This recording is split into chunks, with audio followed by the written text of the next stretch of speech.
This is session 26 of the Philosophers in the Midst of History quarterly series that we've been doing here at the Frank Weinberg since about 2016, taking a break, obviously, during the COVID years until we could come back in. And so every year we do 4 philosophers, broadly speaking. In the spring, we do somebody from ancient philosophy. In May, we do somebody from medieval philosophy. We're doing the early modern philosophy, this time with Immanuel Kant. And then in the fall, in November, we do somebody who we call late modern, so that's 19th, 20th, or 21st century, and we'll be doing Iris Murdoch, who's not just a philosopher, but a novelist this time around. And, we record them. There's a whole bunch of videos available for people who want to go back over them. And it's called Philosophers in the Midst of History because each of the people that we select is somebody who had an impact on history, whether intellectual history or more broad history. And Immanuel Kant is definitely somebody who's had a massive influence outside of philosophy. And then we look at, their historical context, what was going on at the time, sometimes a little bit of the other people who are important at the time, how they did philosophy or how they understood philosophy, which varies considerably. And with Kant, we're going to just skim the surface because he wrote an awful lot. He's had a lot of real heavy-hitting importance in a lot of ways. So, how much can we accomplish in an hour and a half? Not an awful lot, but I can give you some really good outlines and maybe situate him a little bit where he fits. And he's one of these people who's so influential that at least some people divide philosophy into like before Kant and after Kant, the way they do with, say, René Descartes or certain other people. I think that's probably going too far. I don't think there's any one single person who has that sort of importance, but he is really a major philosopher. And the history part is a little bit easier for this guy because of a kind of quirk of his life. He was born in this town called Königsberg, which is nowadays Kaliningrad in Russia. They took it from Nazi Germany as part of the settlement after the war. So what was originally East Prussia became part of Russia itself. It's actually that little tiny bit that's kind of a little blob in between Poland and Lithuania and all of that. So Kant did stray outside of Kaliningrad, but only to, I won't say the outskirts, let's call them satellite towns or suburbs, we would think of them. He never went very far beyond that. And he actually, at one point in time, we'll talk about this a little bit later, he had job offers for going to other places in Germany, but he didn't accept any of them. He seemed very, very happy to stay in his hometown. So we don't have to talk about like the great journeys he did or traveling from here to here, this period or that period. Other than a brief period where, well, not that brief, about, less than a decade, where he's outside of Kaliningrad, he's there. He owned the same house for a long time, made some modifications to it, stayed at the same university the whole time, the one where he actually went to school. So, not an awful lot of movement, but a lot of history takes place, you could say, around him. We have all of these important wars taking place, some of which are part of, you could call it the European alliance system, everybody jockeying for power, Prussia rising as a power. And then you have the French Revolution, and that totally upends things. That's happening towards the end of his life. And, there's a point where Königsberg is actually occupied by the Russians. So they take over for a bit. But none of this really seems to faze Kant. He's busy doing his philosophical work. So you have a packet of handouts. They stapled everything together. There's a timeline, which might be useful, that shows like what Kant was doing. and what else was going on, including other intellectuals. There is a handout that I use in some of my classes about what we call imperatives, hypothetical and categorical, so that's part of ethics. And then there should be one in there about beauty as well, and the faculty of taste and judgment. So that'll all kind of make sense as we go along. And I thought with this guy, it might actually be useful, instead of starting with the biography, to talk about some really, really broad outlines about his philosophy. Because he was a guy who, he didn't do philosophy his entire life. At one time he was a student that, we would call like a elementary, middle, high school student. But by the time he gets to the university, he's doing a lot of philosophy, and he becomes a philosophy professor. So the first thing to tell you about Kant is he is incredibly systematic. And it's not just a temperamental thing. Some people are more organized than others, right? He thinks philosophy needs to be systematic. So the parts that you're doing over here in metaphysics, they better line up with what you're doing over here in ethics. They better line up with what you're doing here in aesthetics or epistemology or any of these things. And he thinks that a lot of philosophy is, kind of deficient in that respect, that the parts don't all fit together that well. And you can think about, can a car run if the parts don't all fit well? No, not really. But you can certainly have a house where you go from one room to the other and you're like, holy crap, this is very different stuff. What's going on here? These motifs do not match at all, right? You can have a garden like that, and you can have philosophy like that. And Kant is going to orient himself in relation to the other philosophy that people have developed by that time, which a lot of philosophers do. And so one of the big, we could call it conflicts at the time, is between philosophers who are what we call dogmatic, and that's usually a bad term, right? If you say somebody's being dogmatic, we mean they've picked a position and they're just going to stick with it, and they're not going to question it or anything like that. And there were people like that in philosophy as well as other stuff. And then at the other extreme, you have the skeptics who say, how do you know any of this stuff? You make all these claims. What's your actual basis for this? And you can go into extreme skepticism and say, nobody knows anything, right? So Kant wants to steer kind of a middle way, but it's not just a middle way, it's a higher way, what he calls his critical or transcendental philosophy. And he's going to do this with quite a few different movements. He also develops, to some degree, his own unique philosophical vocabulary. And one sign as a side note that you've kind of made it as a intellectual is other people start talking the way that you do. They start using your lingo, right? So Kant does set things going in that way. But he's also taking previous terminology and reworking it. And he is, one of the things that's kind of cool about him, he's hard to read. And I teach Kant. Whenever I teach an ethics class, I'm always teaching Kant. I teach him in some other classes as well. And I find that there's two main obstacles that students typically have to understanding his work.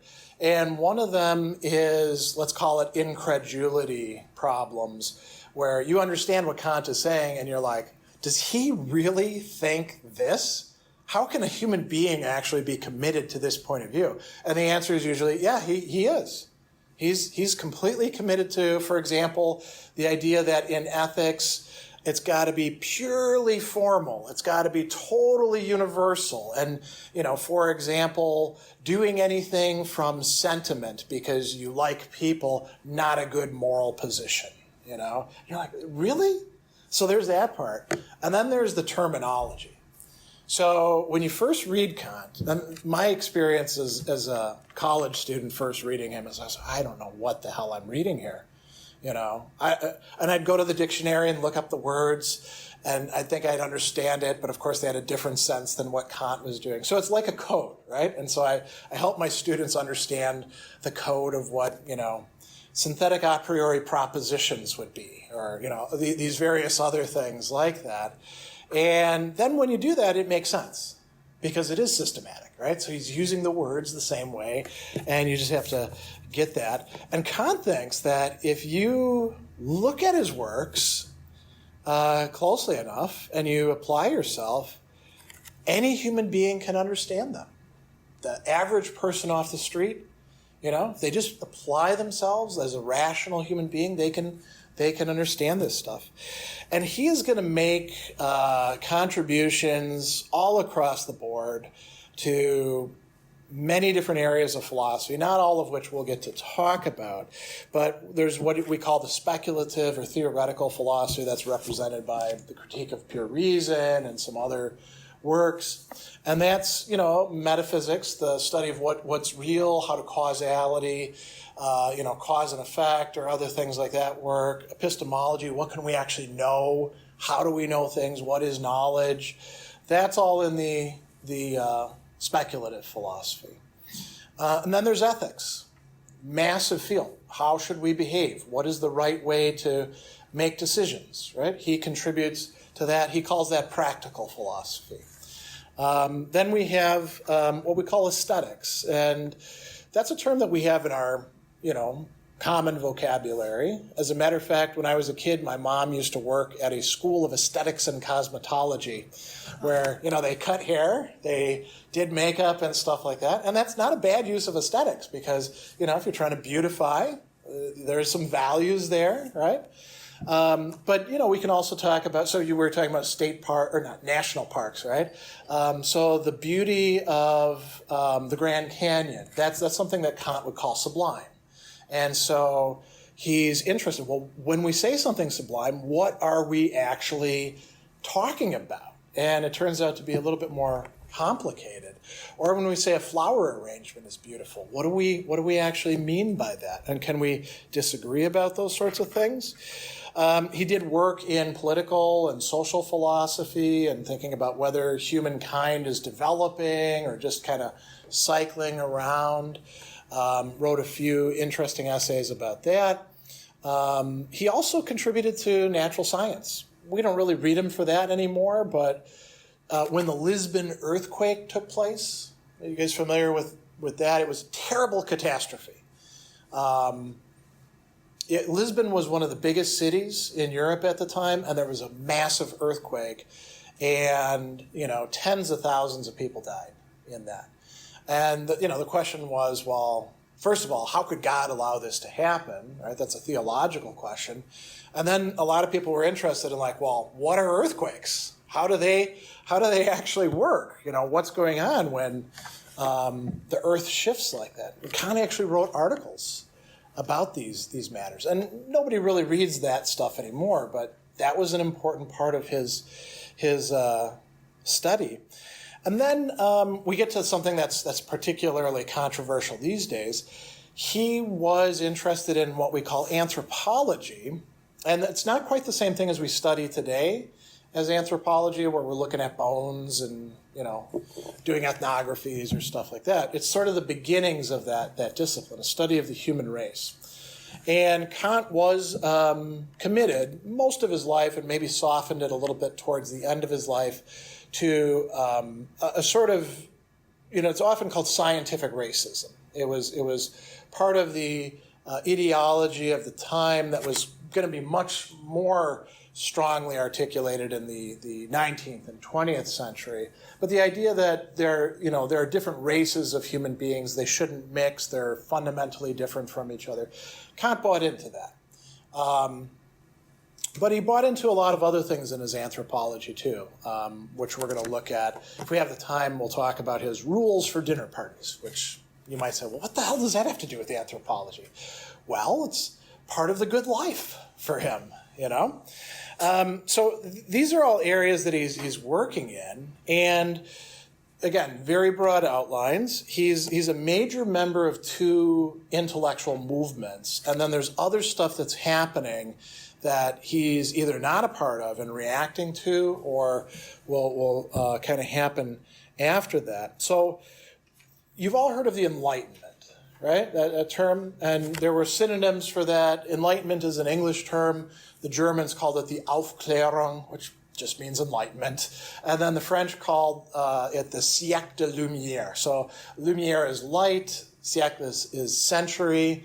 And so the idea is that things are getting better and better and better. And humankind, as we move away from arbitrary uses of power like monarchies and towards representative governments, as we eliminate superstition and, as they often called it, priestcraft, so organized religion, and improve the education of people within society, so you reach the lower classes and help to educate them, teach them how to read, how to do mathematics. As rational beings, we won't be shackled anymore by all of this stuff, and society will improve. That was a massive project, and Kant is a central figure in that. But it goes back much further. People like René Descartes could be considered part of the early precursors to the Enlightenment. Other people that were big in the 18th century, Voltaire, Diderot, they would be part of the Enlightenment as well. So that's one thing that's going on. And then there's this more particular movement, which is largely philosophical, that we call German idealism. Kant is an early part of that, so we'll talk about that a bit later. But he's massively important for them. There's also this romantic movement. Kant is not a romantic. So Romanticism would stress things like the heart over the head and the importance of emotion. And there was kind of a nostalgic looking back to the medieval period. And Romanticism is going like gangbusters in Germany by the time that Kant is pretty old. He doesn't really buy into that stuff, but, it is part of the milieu. And, there's also this massive, upheaval due to the French Revolution. A lot of discussion about that. A lot of, wondering, where is this going? Is this going to follow the path of enlightenment? And then they watch it for a while and they're like, ooh, maybe not. When we start guillotining people in the, Place de Concorde, the place of peace, by the dozens and sometimes hundreds, that doesn't look quite so enlightened. When a guy like Napoleon can take power, maybe not. And then the other one thing that I want to say about the culture of the time, so Kant is, I said he's living in Königsberg, right? This whole time. So you might be like, well, why would you just stay in one town? And it's not even like Paris or London or, even a really particularly good German town. Why do that? Well, because living in Königsberg, it's sort of like how, today we can be remote with everything. We're online. I mean, we're doing something in person here, but I'm going to upload that video and people in India will watch it and get to participate in it, even though they can't possibly get here. They could get to America, but maybe not to Mequon. So Kant, at the time that he's working, there is this vast network of journals and people writing letters back and forth to each other. They called it the Republic of Letters, and it had been going on for a good 100 or so years. And so when he's doing his work, he's not isolated in this little town all by himself. He knows what's happening in France to some degree, in England to some degree, in Italy and other places like that. And they know what he's doing. As a matter of fact, some of his early critics of, criticizing this, the critique of pure reason, are actually English guys who read his stuff. They have to read German at the time, but so that's an important part of the culture that we often take for granted in our own time, but we don't attribute to people back then. So I'm going to pause for a sec before we go into the biography. I can see you're pondering something right there. Oh, you're not? Okay, you look kind of quizzical. Does anyone have any questions about these broad strokes? Yeah. Do you think that Kant and you mentioned Descartes are partially considered as such central figures? Like you say, some people study philosophy as before Kant and after Yeah. because they were part of the Enlightenment, and that's not only a major movement going forward in history and building on things that pre-existed, but also somewhat a midpoint between what we would think of as ancient philosophy and modern. That's actually, it's a great question. So in the case of Descartes, the Enlightenment is just kind of getting moving. He's writing in a time that's sort of post-Renaissance, early modern, right? And all these wars of religion are taking place too. And he actually participates in one of them, but doesn't actually see action. But with Kant, yeah, definitely, he's at the middle of all of this. Could they have had the impact? We'll just stick with Kant. Could Kant have had the impact that he did if the Enlightenment wasn't going on? Probably not. He might have, come up with the same ideas, but they wouldn't have had the sort of sticking power and impact. So yeah, these broad social developments are often responsible for who we think is super important.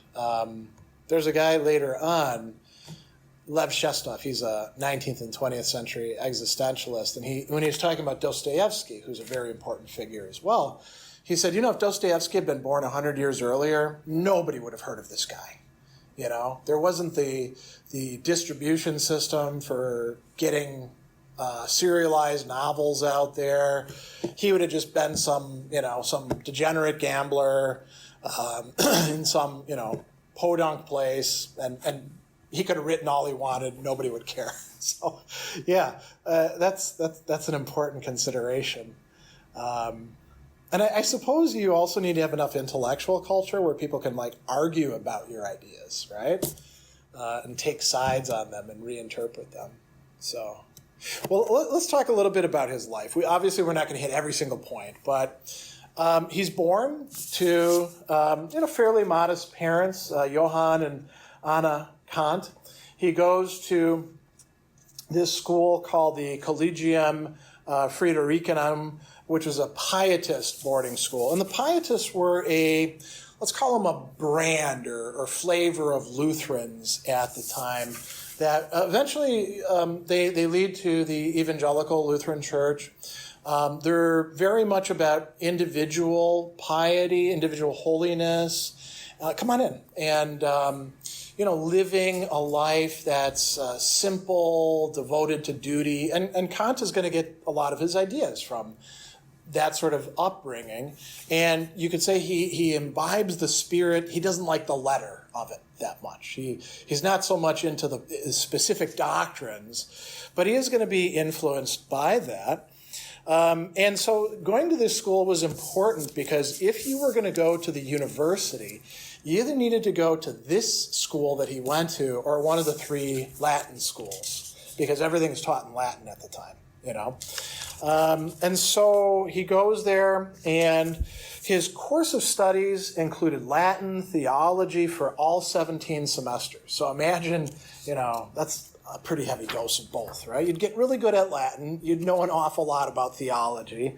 He studied Greek for 10 semesters, Hebrew for at least 8, French for at least 6, handwriting for 11. You all remember probably having to learn cursive, and, we only do that for a couple of years, right? Singing was another course that he had to take. Geography, history. History was only 3, so you can tell where the priorities are. You could excuse that by saying, well, there wasn't as much history back then, right? Antiquities, so what we would nowadays call classics. Poetry, a lot of arithmetic and mathematics, and then philosophy in their very last year. And then after that, he's going to go to the university, and it's unclear what he wanted to study. Some people have different reports about this. It looks like at one time he thought he was going to be a doctor, a physician, but he kind of caught the philosophy bug. And interestingly, he tutors. One way he makes money, he tutors his friends for free, but he tutors everybody else for money. And he also makes a little bit of money playing billiards or pool and playing cards. He didn't apply for any scholarships. He could have if he wanted to, but he preferred to go his own way, doing that sort of stuff. And his father is going to, his mother dies pretty early, and his father is going to die in 1746. He has a stroke the year before. He's actually destitute, so some people thought that the reason Kant left Königsberg was because he was dependent on his father for money, but it turns out that wasn't really the case. And it doesn't seem like it impacted him all that much. 2 years later, he leaves Königsberg without taking his degree. And you might say, oh, well, he was a failure then. A lot of people didn't finish their degrees at that time. You would finish your degree if you actually wanted to teach. Otherwise, just having been at university for a while was already enough for a lot of people.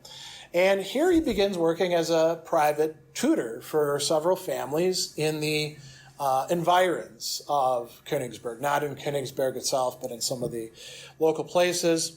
And you notice, what's going on at the time. We've got some important works that are being published. Frederick the Great becomes King of Prussia during this era. Frederick the Great is a monarch who, and at that time, the Prussian monarchs are kind of absolute monarchs. Frederick inherits a military machine that his father has built up. And he's going to use it to start wars all over the place over time and eventually get almost all of Europe lined up against him, except for Hanover and England. But Sweden, France, the Holy Roman Empire, Russia, Austria, all these bigger powers are at one time going after Prussia. And he almost loses, but he's a great general, so he's going to eventually draw them to a stalemate. And that, by the way, is what we often call here the French and Indian War. But in Europe, it's the 7 Years' War. But that's happening a good bit later. So Kant, returns to Königsberg, and now he decides he wants to be a professor. So now he starts doing the right things, and he hands in his Magisterarbeit, it means a master work, on fire, completes a exam for the Magister degree, and then he's allowed to start giving lectures.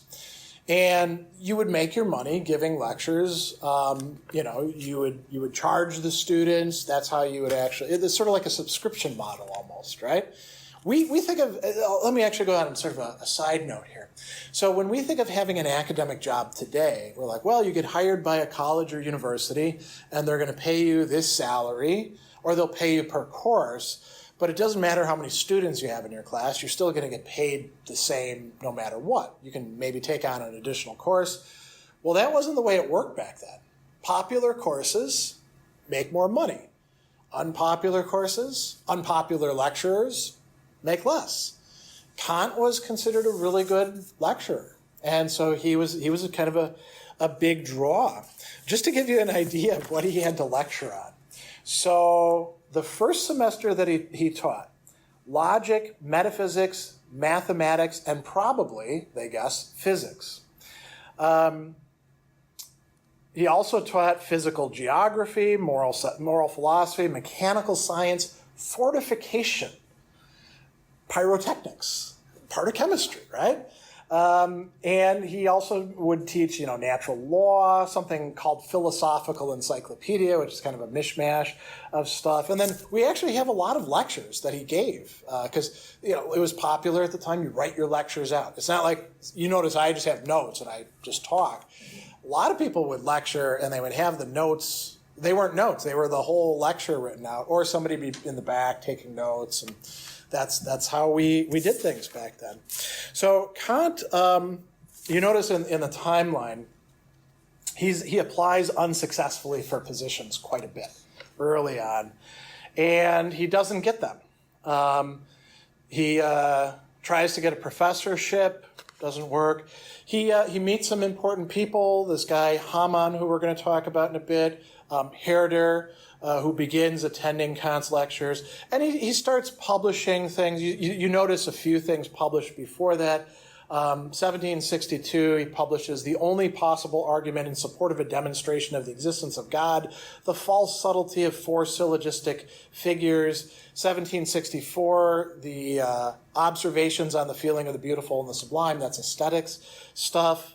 And, he's offered a few positions, but if they require him to move, he's not going anywhere. So he's not going to Halle, where he's offered a mathematics professorship. He does begin work as an assistant library at the Royal Library, and that gives him some extra money. And that's why he's doing it. So he will actually stop doing that once he makes full professor, because he doesn't need it anymore. But it's a good, what we would call, side gig, right? And he's going to, publish some more things. Dream of a Spirit Seer. This is against the Swedenborgians. It's going to take a while for him to move out of what we call his pre-critical phase. And so what puts him there? This book, The Critique of Pure Reason. Now, there's a background to this. Kant doesn't just one day say, somebody should write a critique of pure reason. Nobody's ever done that up until this point. He's spurred to thinking about things in a very different way by encountering the thought of David Hume. David Hume is an earlier British philosopher who we often call an empiricist, and he was a great skeptic as well. And it turns out that Hamann, who is also from Königsberg, Hamann translates Hume into German. Kant, he's not reading English. So once it's translated, Kant can read this guy Hume that everybody's talking about, right? And he's like, wow, if this guy's right, then we don't actually have any concept of cause and effect, and we don't meet with it in experience. So our life is kind of a mess. And then Kant realizes that you could take this reasoning and apply it to all sorts of other things, like the existence of God, or the immortality of the soul, or whether we even have a soul or not. Are we a substance? All sorts of other issues. And so Kant says, what we could do is we could just fight it by saying, well, common sense. There were a lot of people talking at that time. Interestingly, the pietists loved common sense. That's one thing Kant didn't go for. He's like, yeah, common sense is kind of a cop-out. What we really need to do is take our faculty of reason, a higher faculty, in German Vernunft, reason, and use it to scrutinize, to criticize. Not criticize and say bad, bad, bad, but criticize as in cast good judgments on all of our lower faculties, sensibility, the understanding, and even reason itself. And so that's what produces this book. This is probably one of the more famous translations, Norman Kemp Smith. There's newer translations since then. And Kant, redid the book a couple times. And this comes out, and it's not like a bestseller jumping way into the New York Times list or anything like that. It's a dense book. A lot of people have the aspiration to read this book once in their life, and some of them do it and some of them don't. Some people say it's really fun to read. That has not been my experience. It's not terrible once you know what you're doing, but it is kind of a chore. It can be tedious at times, but it is a very important book, right? And so this is the thing that launches him in a new direction.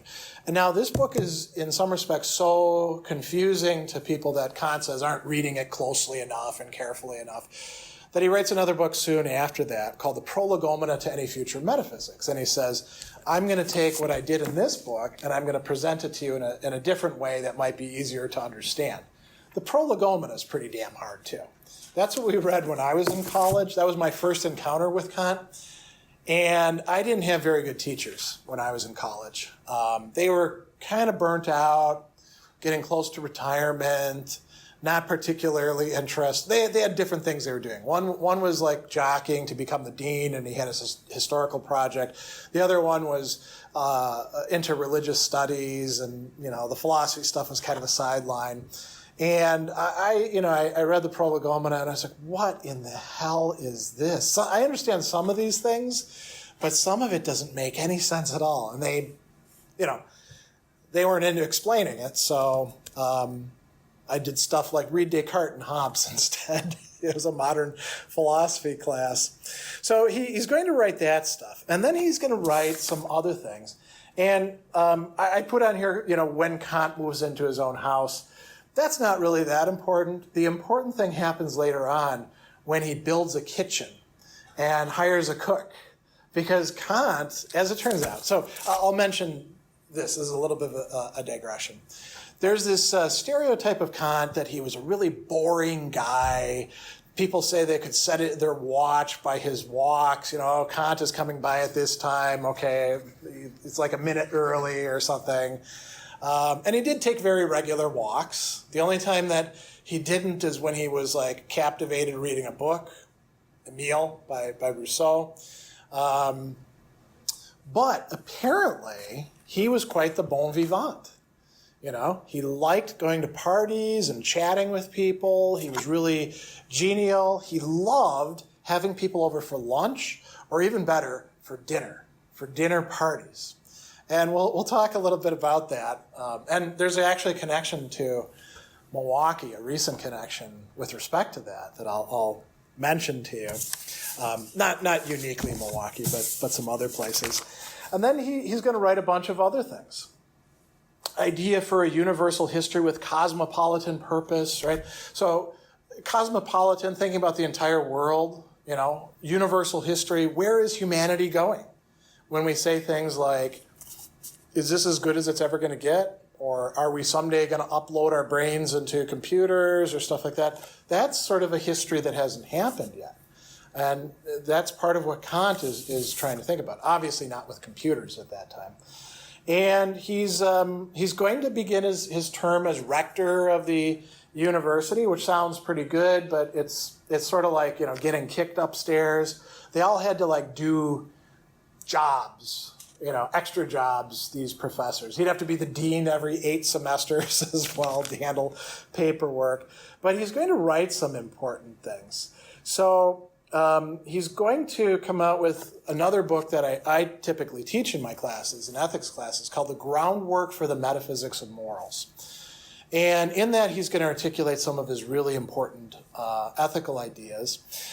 Later, he's going to revise the critique of pure reason, and then he's going to write a critique of practical reason. Now, I brought all these props along just to give you an idea about the difference between these critiques. So this one does have a couple introductions to it, so it's maybe not as long, but you can kind of see, this is the critique of practical reason, critique of pure reason. He did write one other critique of judgment.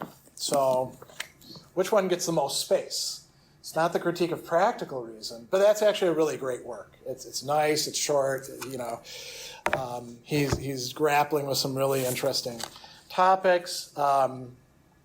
He winds up being, in 1789, the king of Prussia at the time, who by now is Frederick William II, no longer Frederick the Great, who led them into this bloody war. And who, by the way, Frederick William II changed some of the policies. Frederick the Great was really oriented towards France. Frederick William II was like, things need to be Prussian and they need to be German. We're going to advance this. It's kind of, nationalism starting to show itself. So the king actually gives an order. Kant is given a big raise, which makes him the highest paid professor in all of Prussia. And that very year, what does Kant do? He lowers his teaching load. And the reason he's able to get away with that is he says that his powers of concentration are starting to decrease, which, that does happen to you with time. So by now, he's really well established. He writes the third critique, the critique of here it's just critique of judgment. It's really the critique of the power of judgment, which is aesthetics. He talks about the beautiful, the sublime, taste, what we call teleology in nature, meaning, purposiveness, to things. And he's going to write a bunch of other things as well. By 1793, he's starting to lose his eyesight. His left eye stops working. We're not quite sure what would happen with that. But he publishes another book. And this book actually gets him in a little bit of trouble. It's called Religion Within the Limits of Reason Alone, or Religion Within the Boundaries of Mere Reason. And it sounds like a book about religion, right? And God and stuff like that. And it is. But it's really a book of ethics. It's thinking of God as like a holy will, and it's looking at biblical things and saying, yeah, a lot of that is just stories. That's not, realities of stuff that actually happened. And even if it was, it wouldn't matter anyway, because really what religion is about is being a good person, ethics, right? He gets in trouble for that with the Prussian state and the censors, and he's told, okay, you can't publish anything more on religion.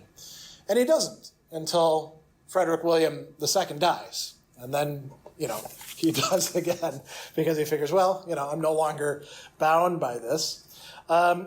They make him a corresponding member of a few academies of sciences. It's kind of a big honor.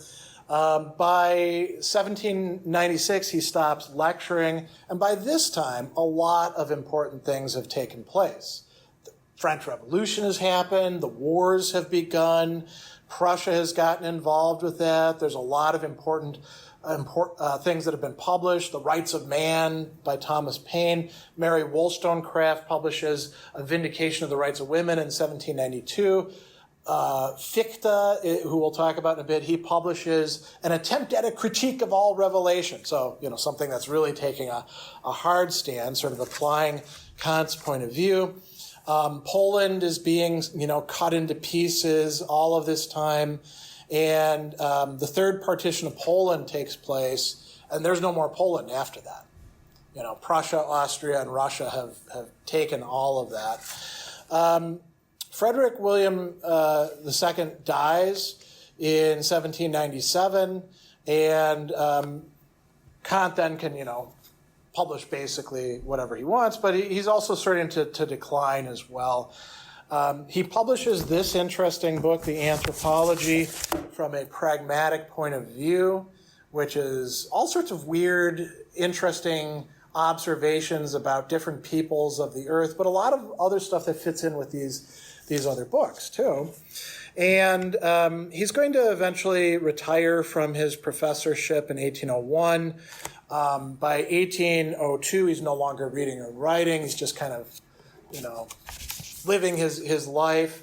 1803, starts getting sick. His sister comes in to take care of him. And finally, in 1804, he dies of a lengthy illness.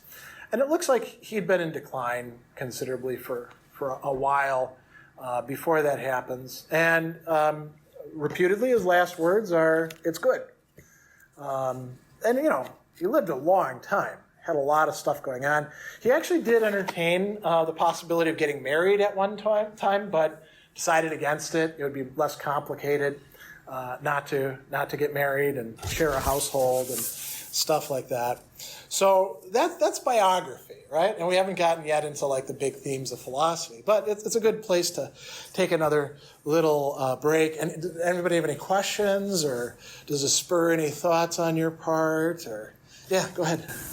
Based on how sort of, I don't know, this is probably not a great term for it, analytical Kant's approach towards philosophy with the critique of pure reason and practical reason, is it sort of to be expected that his views on religion were so sort of shocking for their time?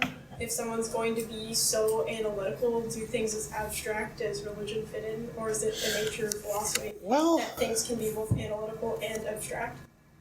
So to answer the last thing, they can be analytic and abstract, or analytic and very experiential or concrete, as we call it. You can have all different kinds. I guess, what you could say is that the more that you were into the Enlightenment, the more negative you were going to be towards traditional religion, and you might even be an atheist. Like, so David Hume, for example, he has to conceal that he's an atheist, but it's kind of an open secret, right? There's other people that have let's just call them, interesting and eccentric views on God. And so one of the people that is going way back, he was actually a follower of René Descartes for a while, so we're talking about the 17th century, that stirred a lot of controversy. Was this Benedict Spinoza guy, who was a Dutch Jew who published a number of works, the most important of which is the Ethics. And in his own time, you could actually, in a fallacious way, prove your opponent wrong by showing that their doctrines amounted to those of Spinoza, so it was like a reductio ad Spinozam. But by the time that Kant is around, people are starting to take his ideas seriously, and there's actually a whole Spinoza controversy happening there. Now, Spinoza's idea of God, which Kant doesn't share, is that this is all God. This is all substance. We're all just bits and pieces of God, or modes, whatever you want to call them. Modes is the word that he uses. Kant's view on God is very abstract. He doesn't think that you can ever have an experience of God any more than you can have an experience of, say, the soul or causality. But you do need to postulate that God exists. But what kind of God is he, right? And this is where it's not enough just to show that God exists. You got to say, well, what is God like? If you pray to God about, hey, I can't find my car keys, help me out, God, put the idea of it in my brain. Is it that kind of God? Or is it a God who works through the natural world that is created? Now, it gets more complicated for Kant because this whole natural world that we experience is, so this is sort of leading into the philosophy part, is all a reflection of what we're projecting out there. It's not as if it exists all by itself without you and me and everybody else here. It's kind of half and half. There's things, and then there's us, and we project order onto reality. So what happens to God then, right?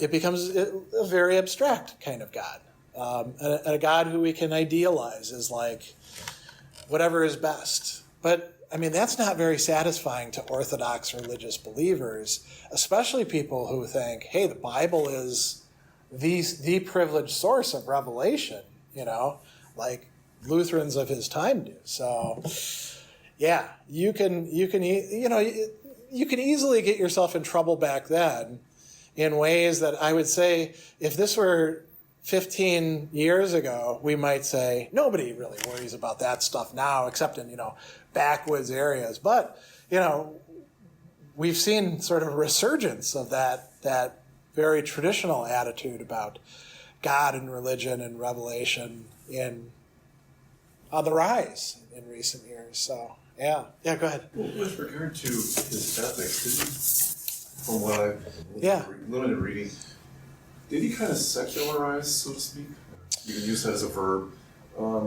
The moral principles. And put them in kind of a lot of people were doing that. framework of ethics. Yeah, a lot of people in the time of the Enlightenment would say, okay, you can get good stuff out of the Bible, right? The Ten Commandments or other commandments as well, but you don't need it. You can use your human rationality to figure out how we ought to behave, what the difference between good and evil is, what our proper motivations are. And now it's interesting that you asked that, because so let me jump into the ethics stuff. Kant thinks that in order to be moral or ethical, your behavior has to be in conformity with universal moral norms, which a reasonable person can discover. And he's got something for figuring that out that we'll come to in a bit.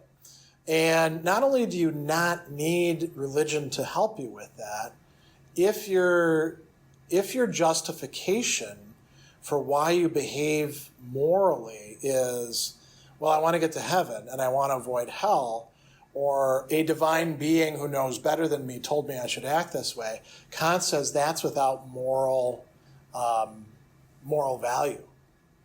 So you can do the right thing, but do it for the wrong reasons, and you're still doing the right thing, so it doesn't have negative moral value. It's not immoral, but it's not moral. So if I, return the lost wallet without taking any of the money or cards, because you can return a lost wallet and still take stuff, and I diligently find its owner, and I say, I'm following, this command from this religious tradition, Kant would say, well, it's a good thing you did, but you're not good for doing it. So yeah, you could call that secularization, right? Because you don't need, not only do you not need God in the picture, but it's kind of counterproductive to have God in the picture. So, yeah.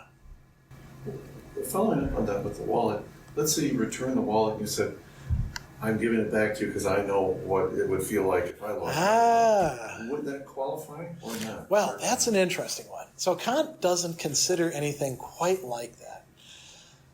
One thing that he does consider that he rules out as a moral motive is what at that time they were calling sympathy. This broad sort of, this broad sort of idea that you feel for the other person. So it's not quite me putting myself in your shoes yet. It's something different where I feel bad for you because you are missing something, or by doing something good for you, that makes me feel good, right? And Kant says that's without any moral value. So if I'm good to my kid because it makes me feel good to be good to my kid, it's a good act, but it's not a good motivation, right? Now, the thinking about what would it be like if I were in that situation, that's actually getting us kind of closer to the way Kant thinks about ethics. So let's talk about that briefly. So I mentioned that he talks in terms of imperatives, right? And so Kant will make a big distinction between what he calls hypothetical imperatives on one side, and there's nothing wrong with them. They're just not what we should be following for ethics. And then the categorical imperative. So a hypothetical imperative is an if-then. Like, think about going to the dentist. The dentist tells you every time you go in, they ask you, have you been flossing? And most of us lie and say, yes, every day, And, I don't floss. I use a water pick. But I still, don't do it as often as I should, right? So the dentist will be like, well, you want to keep your teeth, right? And we're all like, yeah, definitely want to keep my teeth. And then they're like, well, then you need to floss more. I don't know why I keep having to say this to you over and over again. When's it going to finally stick, And you could just as well say to them, I'm not interested in keeping my teeth. I don't care about that. There's nothing in the order of the universe or human nature that means that I couldn't just pull them all out and have dentures or nothing. I could just have bare gums. And, if you're cool with that, then you're cool with that, right? So there's a lot of things where if you're going to say, here's the result we want, and we want to motivate people to do that thing because we think it's good, but what if they don't have that motivation? Well, then morality falls apart.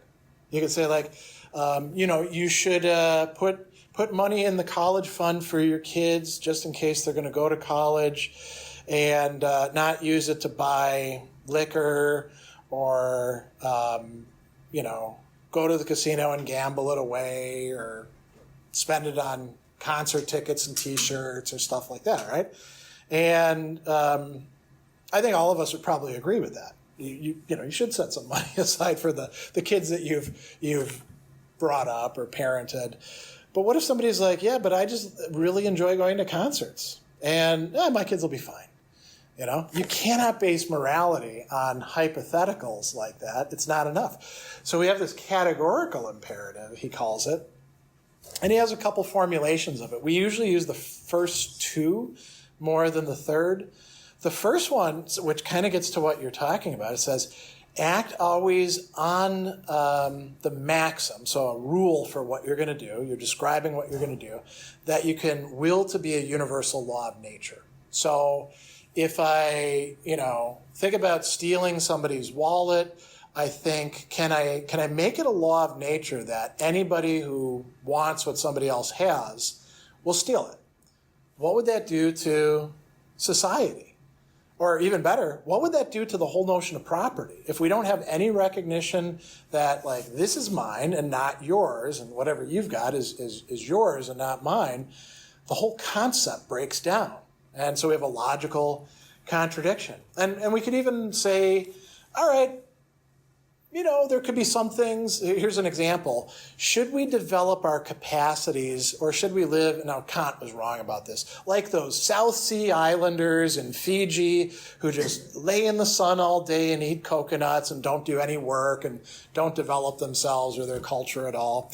And Kant says, you could imagine a world in which people do live like that, but you wouldn't will to live in a world like that. You wouldn't will a world where nobody develops their capacities. So it would be wrong to do that. So you should develop your capacities, right? So, and there's no exceptions. If it's right, it's right.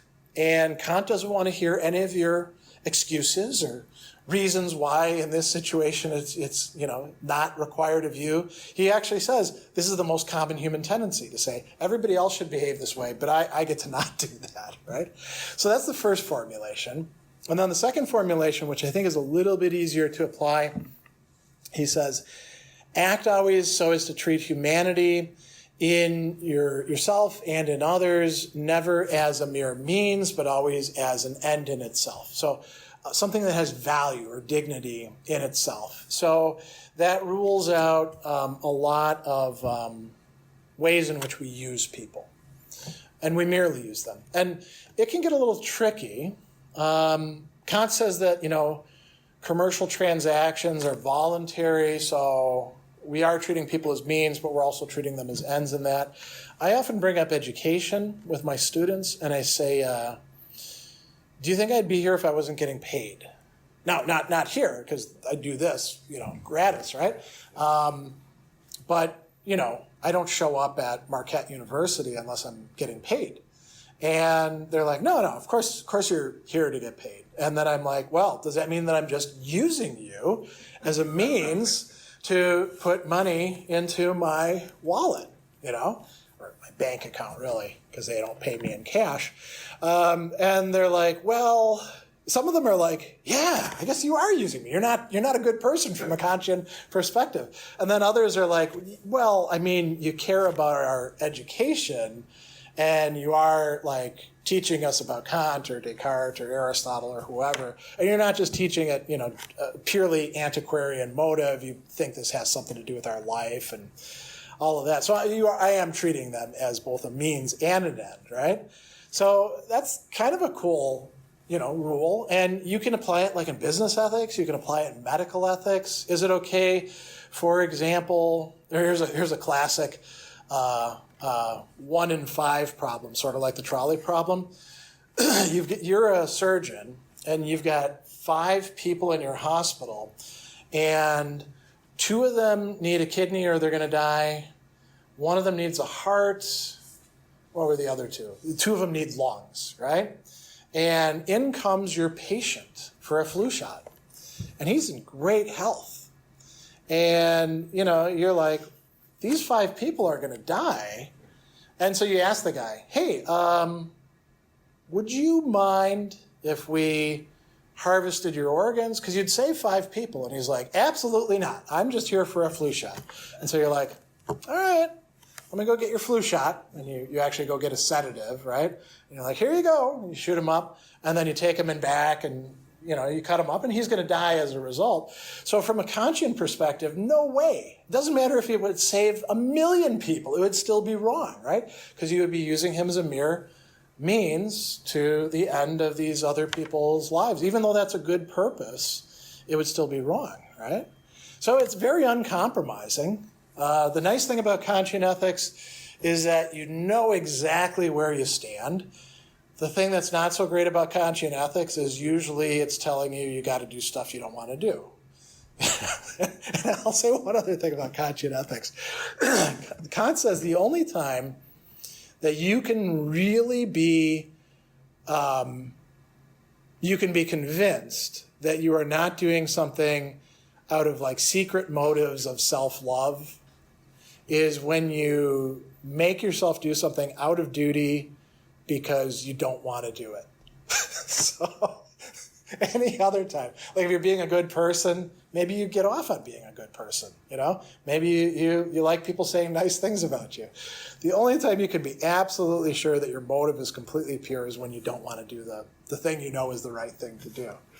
And that's probably enough about Kantian ethics, actually. That's kind of a thumbnail sketch. Let's talk very briefly about like what is pure reason, theoretical, speculative philosophy is about. So I've already mentioned that Kant doesn't think that reality is just out there. He thinks that we human beings, or any other rational beings, we project order out there into the universe. And so there are real existing things, what he calls things in themselves, but we can never truly know them. And we're those things too. You know, we never truly know ourselves. But we have a coherent reality that we actually all share because our minds are all set up the same way. And there's like a whole set of layers of these. There's space and time first, which are what he calls the forms of our intuition. And then there's this whole vast, complicated array of what he calls the categories and concepts of the understanding. And there's other stuff too, but I don't want to get bogged down in that too much. And that's like the whole sensible world, right? So cause and effect, you know, if I hit this book on this book and it makes a sound, I'm causing that effect, right? Well, that works because I'm imposing a certain set of categories that you are too. And it helps us understand what we're experiencing. So that's, you know, for a lot of people, that's a real kick in the pants. Because some people read that and they're like, wait a second. This guy's saying there is no reality. It's all just made up. We're kind of, you know, putting it out there ourselves. We don't like this idea. He's not actually saying that. It's sort of a go-between. You know, there's the stuff out there, and there's what we're bringing to it, and that makes what we call reality. And, you know, that's plausible. It doesn't work for everything. Kant was a little bit tied to the sciences and mathematics of his day. So he thought, for example, a Newtonian universe, that the reason we figured this out is because that's the only way we can think about things. So, you know, challenges to that would be a big problem for Kant's point of view. But it kind of reigned for, you know, a good couple hundred years before people started, you know, well, 150, people started tearing that down. What else? You know, the other thing I should point out is that the worries that Hume had about causality, that we can never experience cause and effect. We only see that like one thing happens, like I swing this, it hits this, it makes a sound. All we observe is like a constant conjunction. We never see the cause happening. Kant says, well, we don't have to. These are just categories of the understanding. It's the way we think about the world. And so that gets you out of that problem, but it seems like it's got a kind of cost that some people don't want to pay. Going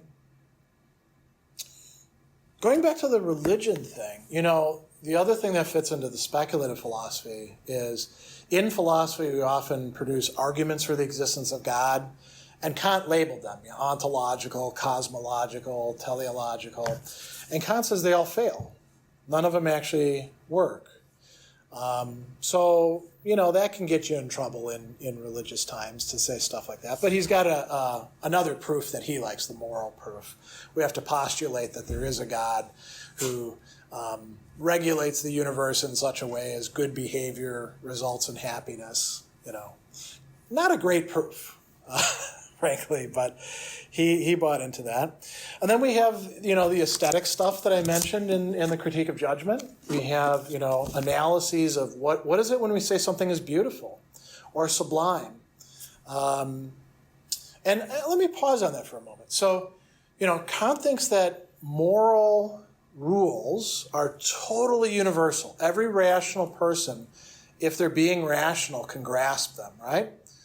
What about matters of, let's call it preference, things that we enjoy? Like, is there anybody in here who doesn't like chocolate? No? There are people who don't like chocolate. I was amazed by this. I remember when my oldest kid was young, we went to a birthday party, and I think somebody brought like some chocolate stuff, and the host was like, well, my kid doesn't like chocolate. She actually hates it. And I was like, wow, that's weird, But it is like that, Let's take something a little bit less, not universal, but general. What's something that's an acquired taste? Who likes oysters, raw oysters? I do. You do? The rest of you don't like them? Now, are you wrong for not liking oysters? Am I right for liking them? No, we say that's a matter of taste, right? When it comes to more complicated aesthetic phenomena, I'm a metalhead. I grew up in the 1970s and 80s listening to bands like Black Sabbath and Iron Maiden and Rat. I like other kinds of music, but that's what I like the most, Some people would say that makes me a degenerate. Not that many people these days, but back in the 80s, people thought you were, a real scumbag if you liked that stuff. Almost as bad as if you liked punk, Punk was really bad too. No, that's a purely preferential thing, right? But, is it true that when they say you can't dispute taste, Kant says, well, no, there's a middle ground. There's stuff where we can make aesthetic judgments and arguments. The trouble is they're not completely universal, but they're not just about what pleases us. And so if I make an argument to you about why you should like Iron Maiden's song, The Trooper, it's probably not going to be that convincing to you, even if I play it for you and I point out, listen to what he's doing at this point, and the bass fill here and the drums and what a wonderful set of lyrics or stuff like that. You can still be like, yeah, I don't get it.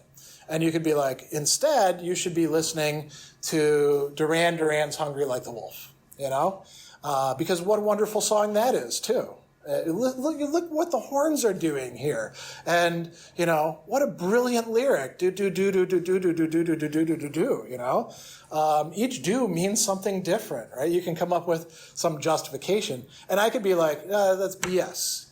Your argument doesn't convince me. That's the aesthetic. That's our judgments about beauty. If I tell you about my beautiful wife, and then I introduce you to her, you could be like, she's not beautiful at all.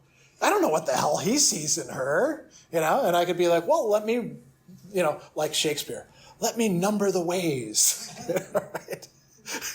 And I write a whole sonnet, it could still be unconvincing for you. So that's different than the moral realm, right? Or physics. We should all be able to see the physical world in the same way. But aesthetics is something kind of different. I did promise that I would talk about dinner parties. So let me actually, this is on the faculty of desire. So Kant is talking about, he calls it on the highest ethical physical good. And he says that music, dance, and play are conducive to company without conversation. Some people claim that play should serve only to fill out the emptiness of conversation after dinner, but it's commonly made the principle of fare, right? And then he goes on and he says, the good living, which seems to harmonize best with virtue, is a good meal in good company, and if possible, with alternating companions. And then he starts giving you rules. He thinks that you can actually codify what a good dinner party is going to be like. And it's not just like pulling it out of the air. He says, Chesterfield says the number of companions must not be fewer than that of the graces, nor more than that of the muses. So, 10 per table including the host, that's the max, right? And he goes on and he says, when I think of companions for a dinner party to be composed solely of people of taste who are not only interested in having a meal together, but enjoying one another, then this little dinner party must not only try to supply physical satisfaction, but also social enjoyment, for which the dinner must appear as only a vehicle. And he says, he gives you a bunch of rules a little bit later on. He says, at a full dinner where the multitude of courses is only intended to keep the guests together for a long time, the conversation goes through 3 stages: narration, reasoning, and jesting. The first stage concerns the news of the day, first domestic, then foreign, received from personal letters and newspapers. During the second stage, the company gets livelier. In arguing back and forth, it's hard to avoid a variety of judgment about one and the same object under discussion. In the third stage, because reasoning is kind of work and exertion, this finally becomes difficult after eating copiously. And he says the conversation turns naturally to the mere play of wit. So, you should start out talking about current events, then, have some intellectual topics, then play around, Don't put the play at the start. That doesn't work quite well. And then he's got these other rules. He says, choose topics for conversation which interest everybody, and always give everyone a chance to add something appropriate. Probably a good rule, right? If you're a gearhead, don't talk all about cars when people aren't interested in that. Or, think about Packer season is going to be starting. There's going to be somebody who's like, yeah, did you see the last game? I've memorized all the stats. Well, a lot of people aren't interested in that, Do not allow deadly silence to fall, but permit only momentary lapses in the conversation. Do not change the subject unnecessarily, nor jump from one subject to another. Do not tolerate the beginning or continuation of anything dogmatic, neither for yourself nor the companions in the group. Avoid such seriousness by means of a jest deftly introduced. So, think about Thanksgiving dinner. How do things often go wrong? People want to argue about politics. That's probably going to be dogmatic, right? Oftentimes you get the freshmen coming home from college and they tell mom and dad how they're, exploiters of the working class or, a bunch of phonies or whatever it is that they've learned in their classes, right? You're unethical people, right? That's dogmatic. You don't need to be doing that. Also, the parents probably shouldn't be like, hey, what am I spending all this money on? That's also dogmatic, right? And then he says, in a serious conflict, which cannot be avoided, control yourself and your emotions carefully so that mutual respect and good faith always prevail. What counts more is the tone, which must neither be ranting nor arrogant. So none of the guests should go home from the company at variance with another. Now, this sounds very prescriptive. There was an interesting initiative that's been done in other places, but was done here in Milwaukee before COVID, maybe 2017, 2018. It was actually the Marquette Political Science Department that created a Kantian dinner party initiative. And it was online, and you would sign up for it. And there were so many people that signed up that you got into a lottery, basically, for it. And they partnered with local restaurants. And I put in for it because I was like, how can I not do this, right? And that's what we actually did. And it was interesting because it was 2016 because it was right after the election. So avoiding dogmatic topics, right? How do you do that when you had this crazy election where Clinton was, she was getting 86% chance of winning, and Trump snuck in, and Wisconsin was part of that, right?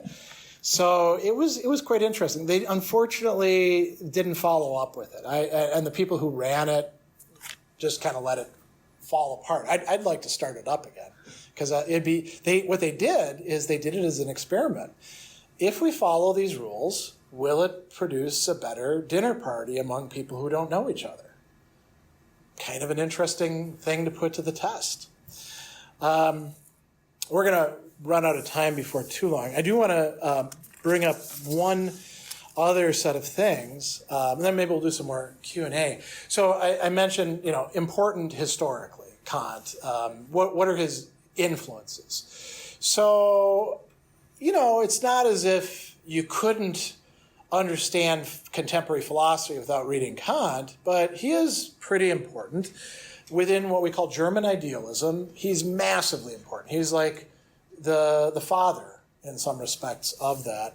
So all these important German philosophers like Fichte, Schelling, Hegel, in theology, Schleiermacher, they're all following the wake of Kant. And they sometimes disagree with him very seriously, but they're all indebted to him. Schopenhauer, who thinks of himself as the only real Kantian, another important German idealist philosopher as well. Also in the background, there were a lot of critics and interpreters of Kant. Kant gets accused, along with many other people, of nihilism. It's one of the first uses of the term by this guy Jacobi. There's a guy, Reinhold, who writes letters concerning the Kantian philosophy, who tries to prove that Kant is right about certain aspects. A lot of other people pick up on it. One of the ones who I think is the most interesting is somebody who you don't think of a philosopher usually, but a poet. Samuel Taylor Coleridge. He is very into Kant and some of these other thinkers. And you've all probably heard of the American transcendentalists.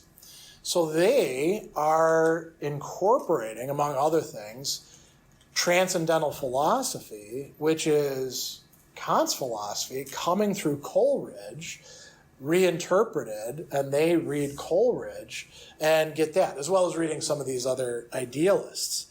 A lot of thinkers view Kant as somebody who you don't necessarily agree with, but you have to respond to. So in ethics, you can't teach an ethics class without doing some Kant. John Stuart Mill, one of the great utilitarians, tackles Kant in utilitarianism. He thinks that you absolutely have to talk about his points of view. There's neo-Kantian schools that spring up. So neo means going back to, right? And there's not just one of them. There's actually three of them in different places in Germany. Kant influences the philosophy of mathematics. There's a lot of different viewpoints in it, one of which is called intuitionism, which is very much indebted to Kant. And he winds up having some pretty important influence, more for his moral philosophy than anything else in the present. There's a guy, Jürgen Habermas, a major German intellectual who is very much indebted to Kant. Such a public intellectual that he's had like dialogues with Ratzinger, before Ratzinger was Pope Benedict the 16th, right? John Rawls, who was probably the most important American political philosopher in the 20th century, very much influenced by Kant. But it gets even more interesting. He's had a big effect in business ethics. And you might be like, well, how is this going to work in business ethics? I mean, how are you going to get any business done when you've got these very, very rigid rules and no exceptions to them? There's a guy named Norman Bowie who actually wrote a book called Kantian Capitalism. And now it is very idealized, but he's also got articles on like how you would apply the categorical imperative within a corporation. So, for example, is it okay to lay workers off to raise the stock price? Kant would say no. Norman Bowie would say no. And they have reasons why that would be the case. As a matter of fact, Bowie says if you're actually going to have an ethical corporation, the workers need to know what is actually happening. You need to have open books so that they can see how the corporation is doing and the decisions that are being made. They probably need to be involved in decision making. Is it okay to use pressure to modify a contract like, a big corporation like Walmart can do to, push its suppliers into cheaper prices? from a Kantian perspective, no. So Kant can actually be quite useful within a lot of different contexts. And he's being studied even down to the present. Not everybody's reading all of his books. Most often they're reading like a Wikipedia article or some gloss or something like that. And I'm not saying everybody needs to read Kant's books, but he certainly does have an awful lot to offer. And his influence, not so much in metaphysics or epistemology, but in moral philosophy and in aesthetics, continues on to the present. So quite an important thinker. So that's all that I've got. Do you have any questions or comments or things you want clarified? Yeah. When you talked a little bit about that sort of rules for a dinner party, it sounded pretty reminiscent of the Symposium, actually. Oh. Do some of Kant's thoughts sort of follow after, like, Platonism and, I don't know, I'd say a little bit, like, the rules, all the strict rules sounded a little bit like virtue ethics. Yeah, and Kant actually he uses virtue language. It's not like Aristotelian or Stoic or stuff like that, but the metaphysics of morals is divided into two parts: the metaphysical elements of virtue and the metaphysical elements of justice. And he goes into what virtues matter there. And he is kind of invoking, he's not calling them virtues, but he's talking about like conviviality and things that matter to us. I guess we could call them values, right? And they are kind of like virtues in that they're not just something that we choose once. They have to become, Aristotle would say habits. Somebody like Kant would say something that we commit ourselves to over and over again. Now, the Platonism thing is kind of interesting. That guy Hamann, who I mentioned, he called Kant a Platonist. And he said that if Kant is a Platonist, I'm an Aristotelian. Hamann was an anti-Enlightenment figure. And he thought that one of the ways in which the Enlightenment people were going wrong was that they thought that reason in all of us is basically like this thing that we all share in common, when really the way that reason works is through language. So Hamann kind of prefigures the 20th century turn to linguistic philosophy. And Hamann also thought there wasn't like some universal reason, it's all historical. And he thought that he's paying closer attention to the world. Like the criticism of the Platonists is they've got these great ideas, but where the hell are they? Are they in some intelligible world? And Kant's kind of subject to that because you can't see a soul, you can't see causality, you can't see God, you can't experience any of these things. So if you wanted to divide the world into Platonists and Aristotelians, Kant would be more Platonist in that respect. Actually, now that I think about it too, Schopenhauer will take Kant, who he accepts some things from and rejects other things, and Plato, and bring them together in his work, The World as Will and Representation. Now he's doing kind of weird stuff with it, so it's not like orthodox Plato, but yeah, there's connections there. So that's a interesting line of inquiry. Any other questions? Yeah. What again is his, I'll say, philosophy structure for aesthetics? Oh. Because I got a little confused. Yeah. It's not just everybody has their own personal preference. Yeah. We can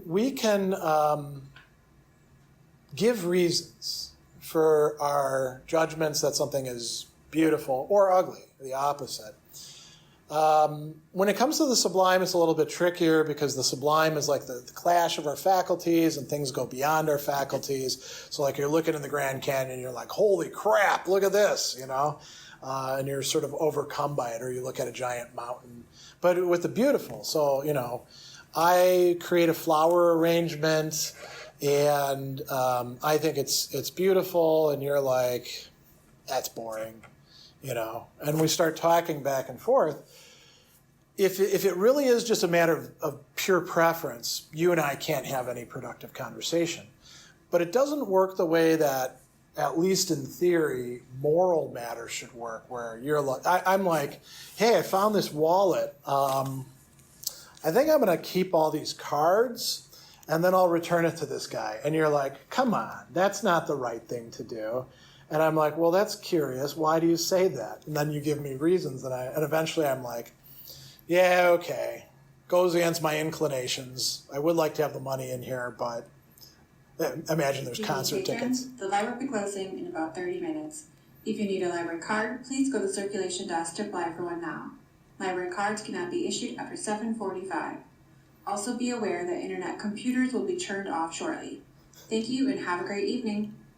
Well, that was nice and short. So I could, be like, I want to keep this stuff, and you're like, no, it's the wrong thing to do. I could be convinced of that, and I could actually convince you that the flower arrangement or the music is good, but there's nothing. That doesn't have that universality, right? So the fact that we can give reasonable explanations, I think that's part of the core of it. And maybe some things are less susceptible of that. Like if you and I disagree about a very complex artifact like a play, what do you think of Medea? Is it a good play or is it a bad play? There's a lot for us to talk about. If it's just like, we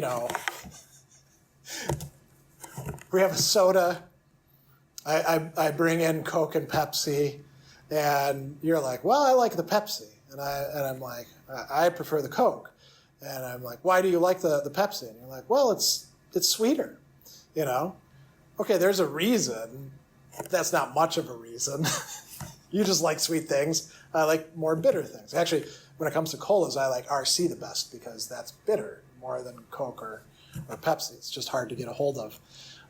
So some things maybe we can't do as much with, but when it comes to the important art, right, we can have whole conversations about it. So, yeah. I mean, it's not the whole of aesthetics, but it's some useful concepts. It's better to have conversations than not to, Actually, a friend of mine is a guitar professor at Berklee School of Music, and he says that one of the things that is difficult, because in classes they have to critique each other's performance, is to get his students away from just saying, oh man, that rocked, or that's cool, and get them to actually say, okay, your phrasing was excellent in this part. I'm not quite sure what you were doing with that solo there, to articulate what's good and what's bad about it, aesthetically, That's a big challenge, I think. Yeah. I think he also had some thoughts on government. That you really needed to have government. Government had to be in place. He was for individual freedom, but you kind of had to have government so that everybody could have their own freedom. Yeah, and not a ton of freedom, right? In practice, like, what if the king should you have like unlimited freedom of speech? Well, no, because then people can say anything they like, Maybe the authorities should decide that religion within the limits of reason alone went too far. And then you got to shut up because the king told you so. Because it's rational to be part of a kingdom of laws, right? But yeah, he does want to see more and more freedom, more and more human development. He's got a piece called What is Enlightenment? And in it he says, the motto of the Enlightenment is sapere aude, dare to know, dare to think for yourself, to figure things out, you could say. So that's important. It has the implication that we should remove impediments to people knowing things, Like, would Kant be for public libraries? Yeah. It's almost a no-brainer for somebody like Kant. Would Kant be for putting anything whatsoever in a public library? Definitely not. Would he, for example, be cool with pornographic materials? Nope, not at all. I mean, that would violate the second formulation of the categorical imperative because somebody was used as a mere means to the end of people having sexual enjoyment, and that's not good, And we could go on and on with examples, but yeah, he overall he thinks that the human race is tending towards more and more freedom, and more. He's got another piece called Perpetual Peace, where he suggests that nations should, in the end, stop having all these wars with each other over kind of not meaningless, but not as important things that put a lot of people in terrible situations. And he thinks that eventually we would get to the point where we would have something like a working United Nations, The United Nations never kind of fulfilled its promise that it originally had. So, yeah. Do you think all these concrete rules or moral rules without a sort of religion behind them, even if they have a lot of different reasonings, inspires sort of an infinite debate about what is these categorical imperatives or good in itself, or what is based on another thing? I mean, it could. I mean, Kant thinks that he's found something that is really general that you can derive specific rules from, the categorical imperative.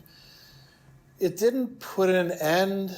I mean, in ethics, right, there's always somebody every, 30 years or so coming out with a book and saying, I've finished it. Everybody needs to read this and you're all going to buy into this, and it never works, right? So when we teach ethics classes, we teach Kant as what we call deontology. We teach utilitarianism.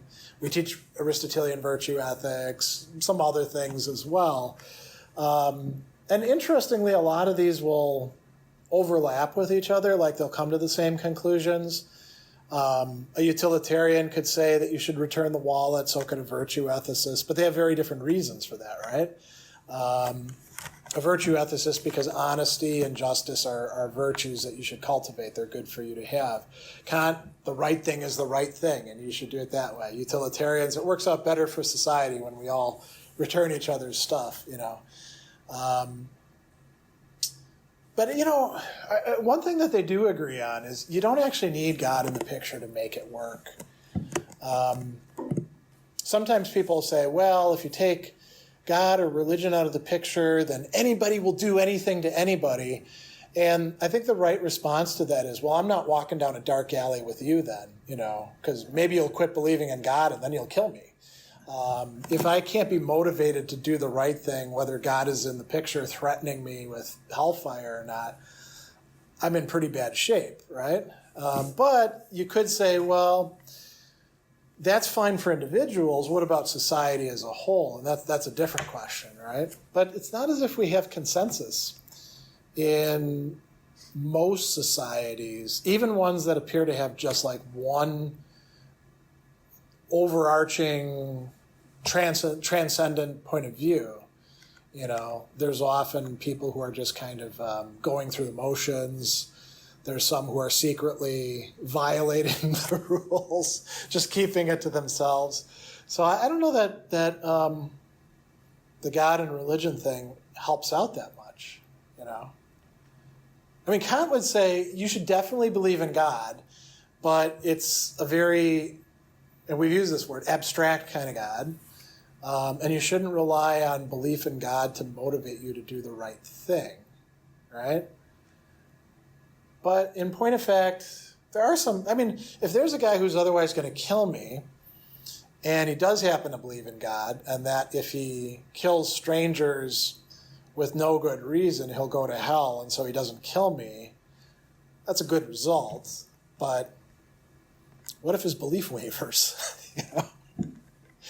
Then it's it for me. It doesn't have to be killing. It could be like bad business practices, taking advantage of people, cheating on your spouse. If your reason for not cheating on your spouse is because you're afraid of what God is going to do to you if you do, I don't think you're a very good spouse. What do you guys think? You're married? If one of you said that to the other one, the only reason I don't cheat on you is that I don't want to get in trouble with God, you'd look at him differently, wouldn't you? Why do you laugh? Why do you laugh? Yeah. Any other questions? I gotta ask this. Oh, go ahead. Your canteen dinner, did you like the format? Did it work for you? It did, yeah. And it was a contentious time, right? We were right after an election. Thank you so much. Oh, you're very welcome. Yeah, thanks for coming. People got along. There were a couple people in there who were really quite depressed that Hillary had lost, and there were a few people in there who were Trump supporters. And I was kind of curious. I was like watching to see what's going to happen with this, and following the rules. It wasn't like a love fest or anything, but they did have a good dinner, and they exchanged ideas about where the country was going, whether this is a good thing or bad thing, in a civil way. So, yeah, so it could work. We only were allowed to have 2 glasses of wine, so maybe that was a constraint. If people got more liquored up, maybe they would have forgotten the rules. So I don't know.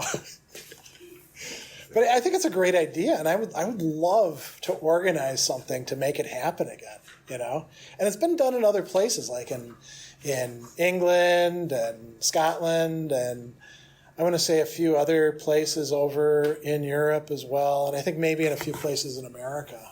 But the trick is you got to find restaurants that are willing to, like, you know, either you got to come up with grants and then they pay the restaurants, or the restaurants themselves have to provide free meals. Why is that? Because it's, you know, because you're doing this like experiment. I mean, I guess you could say, okay, who wants to go to a conscience dinner party? You got to pay for it, right? Yeah, you could do that, but you'd have less takers. Right. People like free stuff. And you're telling them you have to behave this way at the dinner party. If you're paying for it, it's easier to get compliance. If they're paying for it, they could be like, well, this is BS. I'm out of here, you know? So, yeah. But, you know, it's an interesting prospect to do. I should probably see if there's other rules out there besides Kant's, you know? I'm sure, like, Miss Manners has something, you know? Probably 110 different rules, you know? So, well, thanks very much. And so November is Iris Murdoch.